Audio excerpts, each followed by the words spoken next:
Hello and welcome to a game of Dota 2. You are watching StarSeries Star Ladder. It is Season 7, Day 18, Game 2 of 4. And we have got RoX.KIS and aSpera here with us to see who takes the point that's up for grabs. Of course, StarSeries, it's a big group stage with 16 teams. Everybody faces each other once, and everybody gets a point if you win. Actually, you get 3 points if you win. At the end of the season, the 4 teams with the most points will make their way over to Kiev to play in LAN finals in a double elimination best of 3 bracket. For now, RoX.KIS and aSpera will be here. Of course, I am not by myself to present you this game. I am joined once again by the Capitalist. Welcome back. Well, thank you. Last game was fun. It was exciting to watch. It was interesting watching Dusa play. Unfortunately, was hoping they'd put up a better fight, but this game is definitely going to be, I feel, it should be quite the crowd pleaser. We got RoX.KIS versus aSpera, two very, very strong tier 2 teams that are trying to make their way to the top of the scene, and this is really where they're going to prove it. aSpera, relatively new. You should recognize a lot of the names like Sharfiq, Go Audio, those two definitely you should recognize, and RoX.KIS has been around for quite some time, and they've already got one of their favorite heroes, OD. They've very, very strong OD play on RoX.KIS, so this should be a pretty good matchup, as well as Weaver. But both of those heroes kind of staple of the scene. What's not quite so staple, Lifestealer being picked up as a hard carry, that's pretty normal. Kunkka though, and that's purely because RoX.KIS has that OD. Yeah, I like that they pick the Kunkka up instead of the Razor. I mean, Razor is still in the pool as well. Could have been picked up by aSpera, but they have to go for the Kunkka. I think we saw Kunkka up against an OD yesterday that was able to win the lane quite favorably for the Kunkka in the end. I think he still lost the game, but details. But yeah, definitely a strong one to go up against that OD. I like it. It already gives aSpera a bit of a semi-carry as well. Of course, not really forcing them to go for a Razor or to to turn in a solid mid hero. I just like the Kunkka. Let's just put it that way. So far, RoX.KIS, they actually have only played 5 games. It's for all of the teams that are playing, it's on the lower side. 4 games played for Quantic is the lowest actually, but 5 games played by RoX.KIS. They have won 2, lost 3, so definitely not doing a-okay just yet, but it's not that bad. For aSpera, we saw them yesterday, of course, and they were able to win up against Na'Vi, which was great. But they're 4-on-4, so they cannot really afford to lose that many more games if they still want to have a chance to go to Kiev, because on average, you cannot lose more than 4 to 5 games if you still want to make it to the top 4. That's just the way it is. So aSpera has got some extra pressure here on their game, I think. I think they're definitely a team that could potentially do very well and indeed go to Kiev.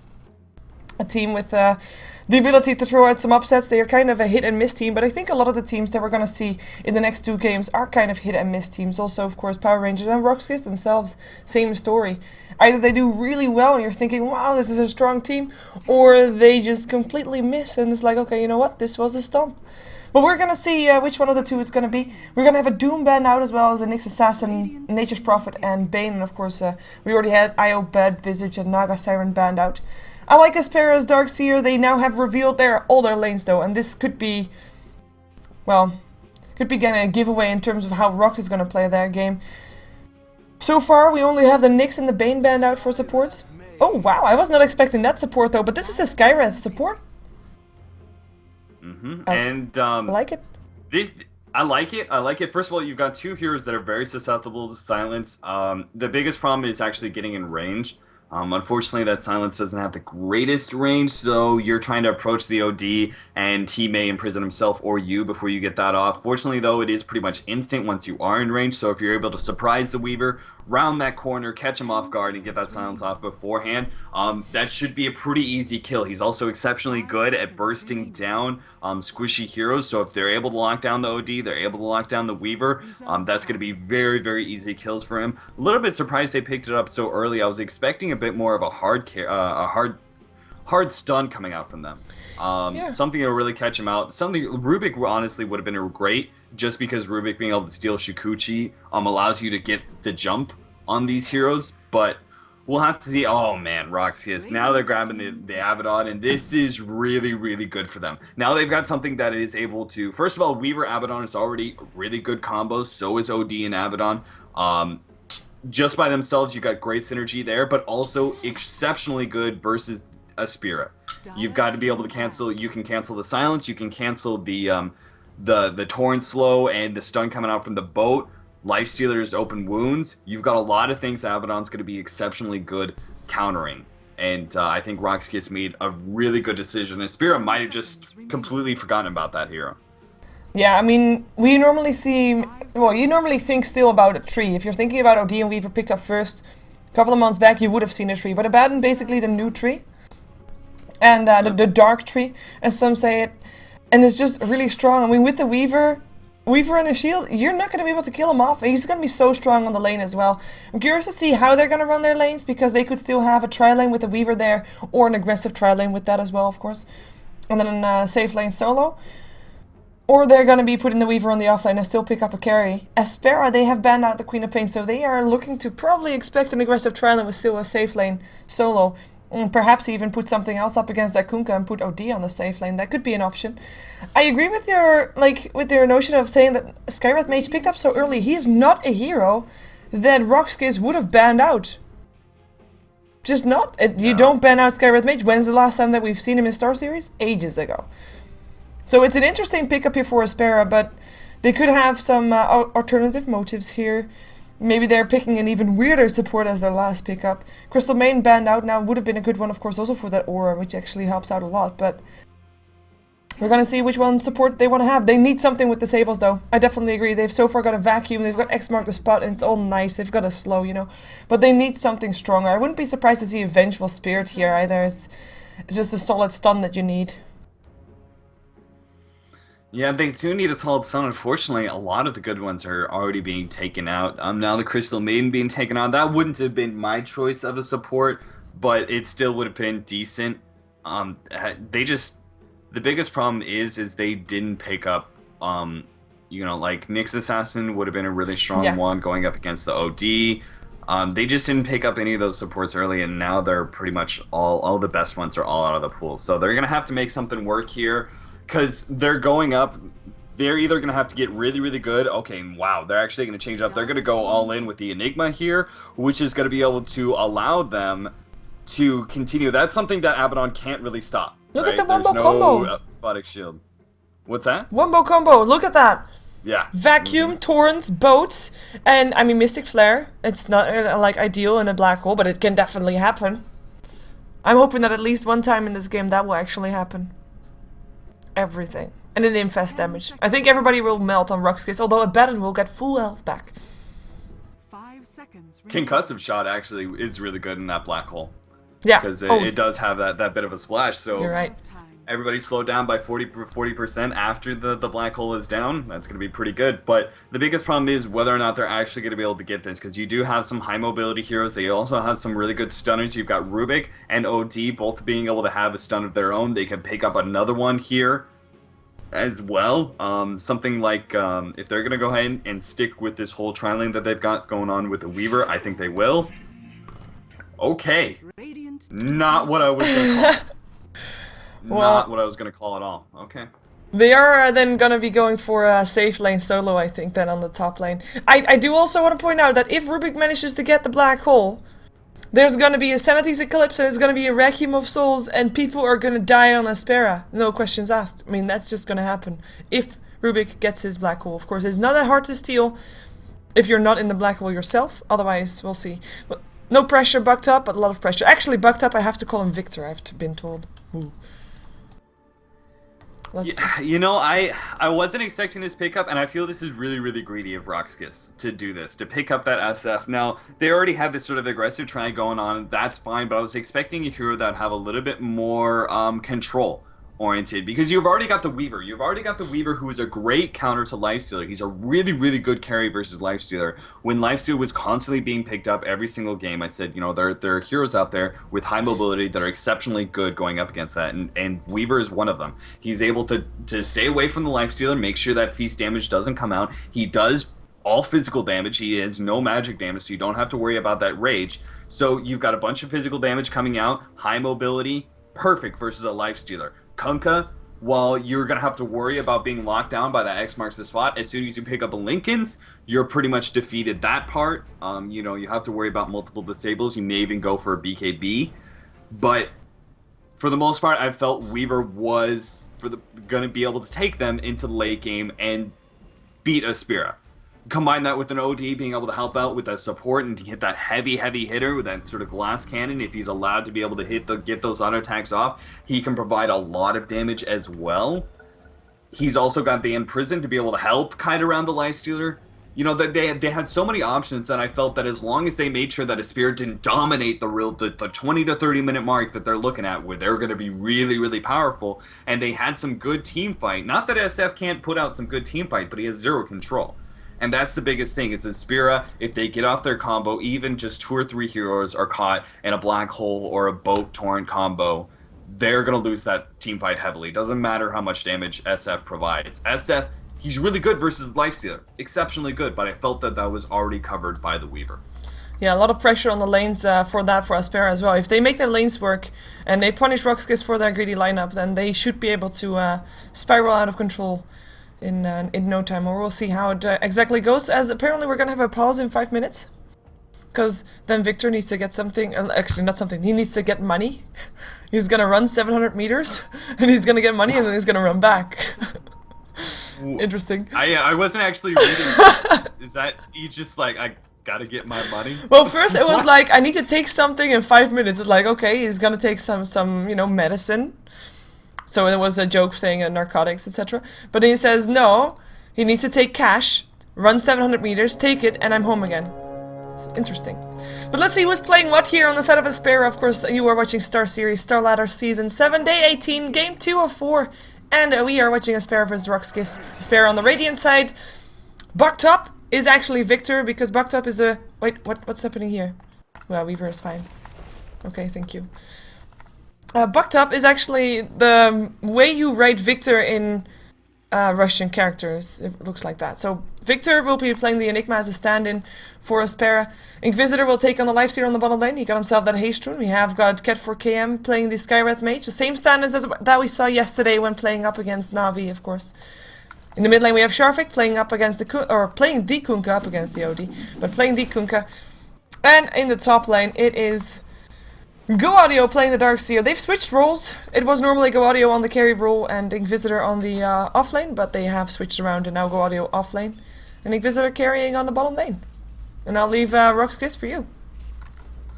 Yeah, we got in the mid, we got BZZ. He's already putting a little bit of hurting on Sharvik. He's going to be on that OD. Up at top, we've got Nexus. He's going to be on the SF, and they put Android running mode on. Android P on the Rubik. And I have to say real quick, this dual lane is actually really smart. The dual lanes coming out from RoX.KIS is going to allow them to... The Rubik wasn't going to provide anything exceptional for this bottom lane, so putting him on top and keeping the Darkseer from getting that experience, really important. Unfortunately, he hasn't kept Darkseer from getting level 2, and that's the biggest thing, is as the support, you can keep Darkseer out, and he'll never hit level 2 as long as the lane is kept back. Darkseer should never pick up level 2, and therefore he's never actually able to get aggressive and pick up more levels because he doesn't have that surge. All he can do is just Ion Shell the wave. So this is really smart by them putting in the dual lanes. It's just unfortunate he had to come late to the lane, which gives Go Audio a slight advantage. Bottom though, it's going to be Yol is going to be on that Abaddon, and Seedoy is going to be on that Weaver. Yeah, we have got indeed a 5-minute pause. I wish I had one of those functions that you could just turn on the timer, countdown timer, on my stream right now. But I can't. I can't tell you that it was, well, 18:17 on my clock that he left. But Villad's not joking when he says that there is actually a countdown, because StarLadder is really very strict on their rules normally. You have 10 minutes maximum in terms of pausing time that a team has in the entire game. So I think you can pause 3 or 4 times max and then 10 times in total, or 10 minutes in total. So 5 minutes are going to be gone of that for aSpera in this one. And I hope for them that they're not going to need it later on if someone, you know, God forbid, disconnects or something like that.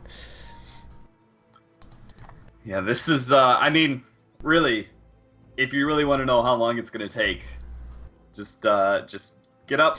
Go run 700 meters, come back. 700 meters, that's quite far. Should be on its way, right? Yeah, Get some exercise. How long does 700 meters generally take? Because it's almost a kilometer. I'm not not European, and I'm not a runner, so I don't measure things in meters and kilometers because America's stupid and we have our own measure system like that. Well, I'm gonna assume that Bucktop is not a runner either. I mean, he's a gamer. He sits in front of his PC. Whoa. Making assumptions there, Yes, Stever. I am. We can't all be fat, slovenly nerds. Damn, Right. why not? Look at Demon. You're right. That guy, he's promoting fitness within the video game scene. It's true. I like it. This is true. Well, I don't know. I don't think I could run that in 5 minutes. But then again, I don't have to. I just tell people to not come by or do anything when I'm casting or playing Dota. It just works that way. I'm not gonna pick anything up, even if it's cash. Actually, I might run for cash. Depends on how much it is. So what will you do for a certain amount of money? Is that what you're saying, Sheaver? There's a limit. There's a certain amount of money you'll. Hey, I said running. What you're saying. I said running. You know? Well, you're compromising you said I would never run, and then you're like, well, for a certain amount of money. Well, you're already compromising. You're already compromising. How far are you gonna go? Well, apparently we're just gonna sit here and watch yellow pink things randomly. Yellow pink things? Cat seems to be, and yeah, you haven't noticed that? He's been pinging all over the map. Oh no, I haven't doing noticed. it right now, but. So, question time. Where is First Blood gonna hit and who dies? First Blood. It's just unfortunate that Darkseer is about to pick up level 2, but Rubik is a really good support against Darkseer. You wait for him to surge, you pop telekinesis. It delays his escape by quite a bit, but Does it delay it enough? yeah, that's the question. He already has a lead though. Oh, He already has a lead. He's already about to hit level 2. So I'm gonna say bottom, and it's gonna be on the Skywrath Mage. If he puts himself out of position, Weaver's gonna be able to capitalize on that and dive with the Aphotic Shield, and he won't care about the Lifestealer. What's the Lifestealer gonna do? Like, he has no hard disables. He's gonna open wounds. Doesn't matter. Weaver just Shikuchis or gets Aphotic Shield or whatever. So level 3, level 4, Abaddon has that level 2 heal, level 2 shield. Puts that on Weaver. Weaver catches out Skywrath Mage out of position. Dives the tower. Picks him off. Shikuchi's out. Yeah, That's where it's good. I definitely think bottom lane. I agree with that. And about who I was deciding between Skywrath Mage, but I also think that Abaddon himself might have some trouble, depending on how far he's going to dive to give Sidoi shields and such. But he is going to be shielding Sidoi and therefore not shielding himself, and perhaps he's going to be in some trouble because of that.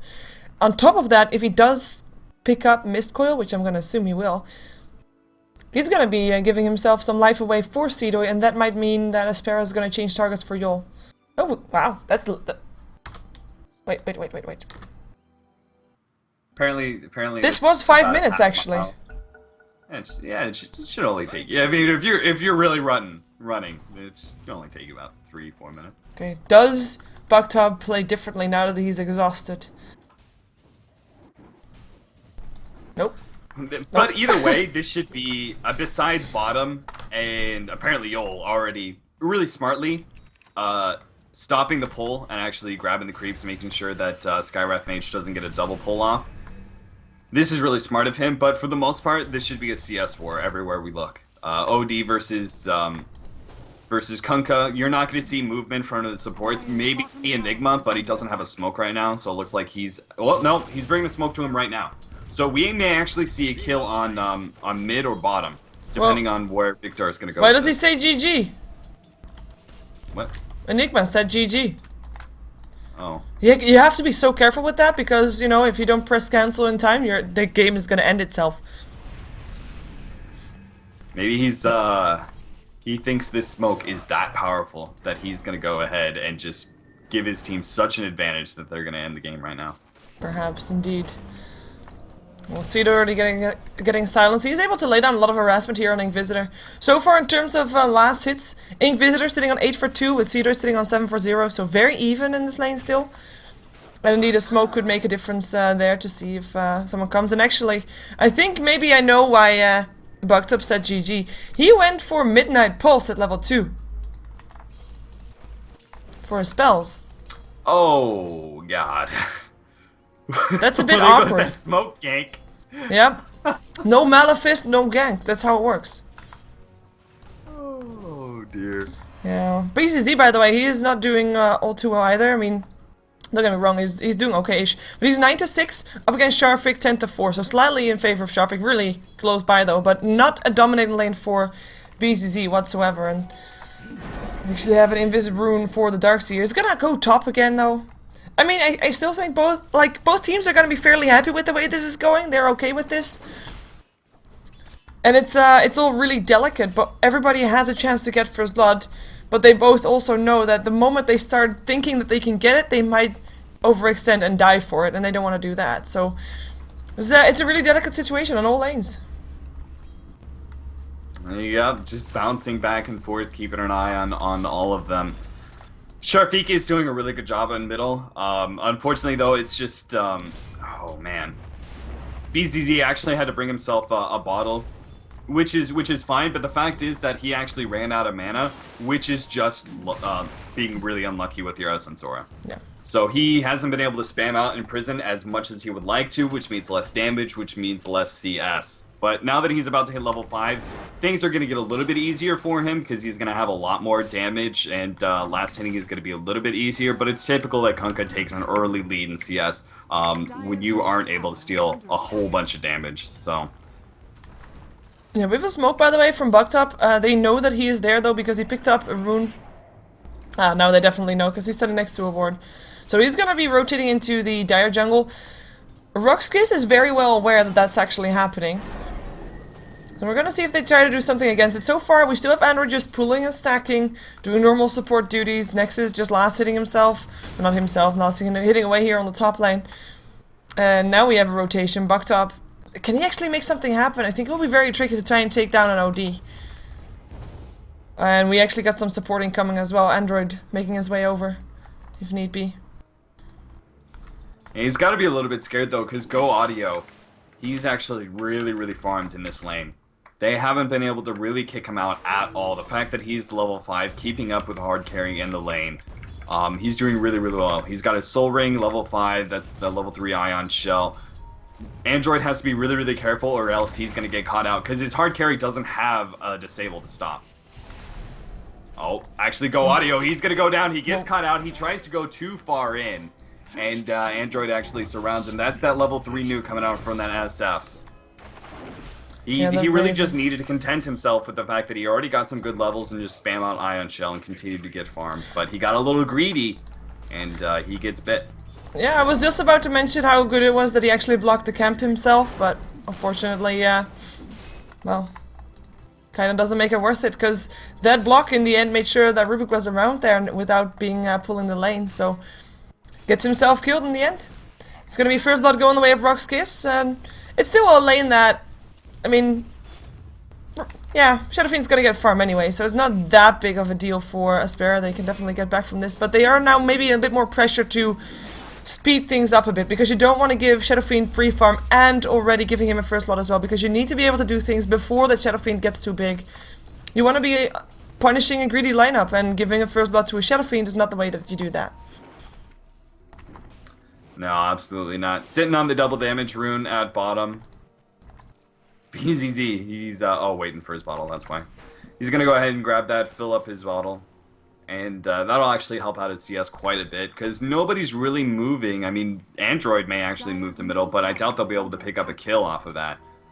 For the most part, this middle is a very static lane. Nobody's really roaming to middle trying to get a gank off, and that's because neither, like, OD doesn't really want big ganks, because he's perfectly fine just sitting in this lane. As I say that, Android's actually gonna come in. Double damage may actually be enough to wipe out Sharfik. Oh, Sanati's Eclipse get dropped, just in case. Sharfik dies, OD gets a kill. That's a second kill for RoX.KIS. That's one kill on all lanes apart from the bottom one, where we actually predicted the first blood to happen. So, we're wrong.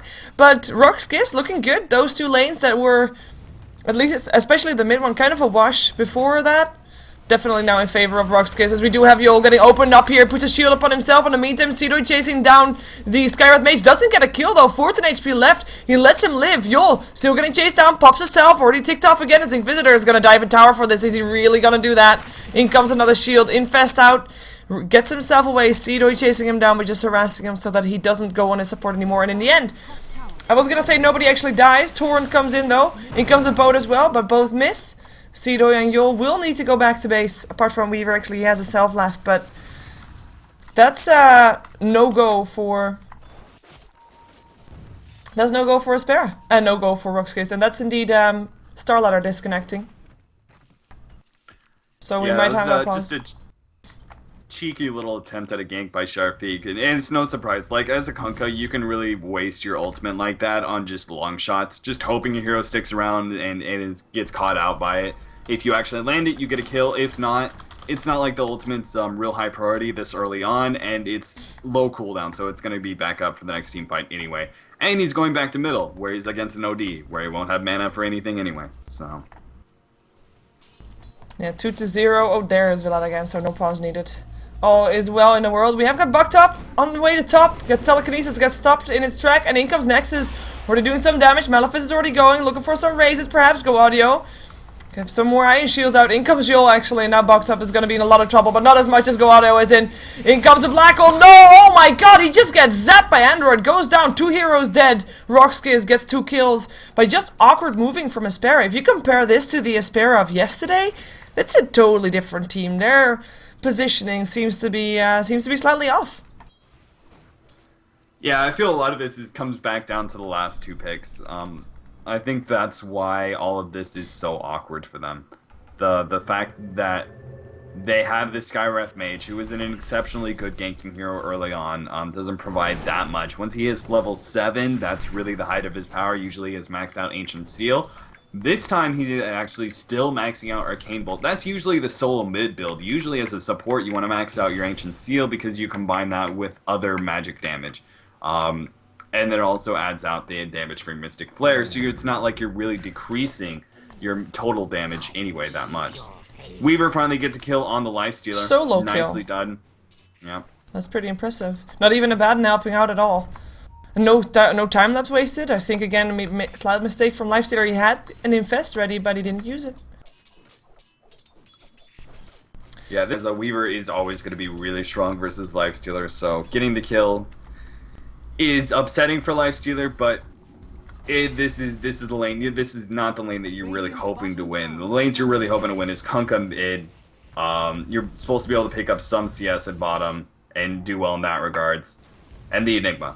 They do have a jungler advantage. That's their big thing over RoX.KIS, is they have this jungler who has died once, but he still has boots and Soul Ring.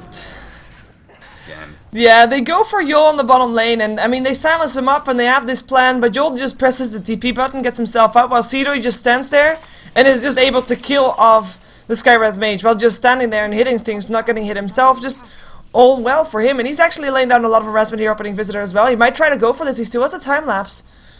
Chooses to go farm instead. I mean, no more Infest this time for Inquisitor. Gemini attacks could be very scary here. In comes an open wound. Seedoy runs away, goes for Inquisitor, time lapse away, doesn't get a kill in the end, while Shadow Fiend does get himself a kill. Gets himself a kill on Go Audio as the Insanity's Eclipse comes down on Sharfik. So 2 kills still going to RoX.KIS, even though the one on the bottom lane did not actually happen. But Darkseer dropping top. And mid lane dropping, of course, Kunkka. This is going from bad to worse for aSpera. How are they going to get back inside this game, you think? Well, the dual lanes are really proving to be extremely strong for RoX.KIS, because now they have 2 supports that are decently well leveled. They've got this Weaver down at bottom, and he may actually be ganked here, especially since Skywrath Mage could round the corner on Weaver and catch him out before he's actually... Nope, there goes the tower, and he's not going to get anything. He's probably going to go down now. Yeah, I mean, look at the inventory of Skywrath Mage, right? He has got nothing at all. No boots, no nothing. Seedoy can just stand there and hit him and get a kill. Killing spree for him right now. Yol coming in here just in case, but it wasn't even needed. I mean... You already mentioned that it's not a build that normally supports Skywrath Mages go for, because it's kinda, you know, you need to have some intellect for that to also get some extra damage going for you, but he doesn't even have a single item, so how is he gonna get more intellect to get himself ahead there to actually be able to burst down some people, as we do have aSpera In some trouble here on the top lane. It's going to be Go Audio. That will be Astro imprisoned first. In comes the Inquisitor to try and help his teammate, but he gets telekinesis before he can rage. Now he rages. In comes the Requiem of Souls. Down goes Go Audio. Shadow Fiend will still end up dropping as Android was able to steal the rage or getting himself out of there. Sharfy coming in as well to try and help out, but he's already having to run from this. And he will end up going down with one more extra hit from BCZ. Inquisitor still in this. In comes Bucked Up. Has got a black hole ready. We have already Android positioning himself just in case he can steal that. Not sure if he can actually do that though. Android again in some trouble, getting raged upon, getting open wounded, but he just rages himself away. Yul now silenced up. We have got Skywrath Mage back in the mix, still level 4 by the way. Nobody else dying apart from Kunkka and Darkseer on the side of RoX.KIS and of course on the side of aSpera, and of course finally a kill for aSpera. It is Shadow Fiend that drops, but in the meantime they do lose their tier 2 tower bottom. I mean, it was a 4 versus 5 fight. Everybody of aSpera was top. And only 4 of RoX.KIS were top. And RoX.KIS still managed to win. And Cito just took the tier 1. So that was just uninterrupted push coming out from Weaver. He's going to be able to get himself the Lincolns. He got SF, his BKB off of that gold. Now they pretty much can't gank anything because the Abaddon was protecting the Weaver. They were going to win that dual lane. That's just how that dual lane was going to go. Weaver Abaddon, extremely strong combo. Skywrath Mage Lifestealer, not so much. Not so much of a strong combo. So that lane was bound to win, and because it won so hard, Weaver is now able to stay down here solo. He's going to bring his Lincolns to him, so he's impossible to gank, and Abaddon can focus on making sure that other heroes stay alive. Specifically, the OD he was sitting on mid quite a bit, trying to focus on the OD, but the SF as well is going to be a common target, but he's got his BKB now, so he's pretty impossible to kill.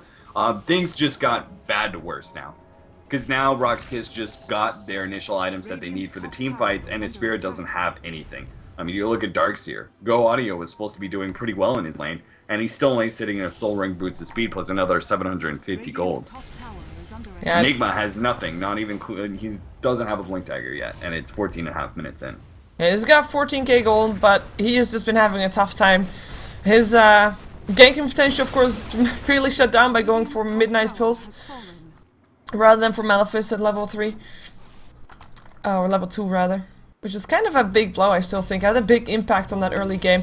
We have got a fight perhaps going on here though. Inquisitor, oh my god, he is so out of position right now. He rages, tries to get himself out without actually trying to fight. He will be joining his team though. aSpera could try to go for this. In comes a silence. That's the Skywrath Mage level 5 that came in from behind thinking he would save his carry, but just ending up feeding Cito a kill because he wasn't actually needed there.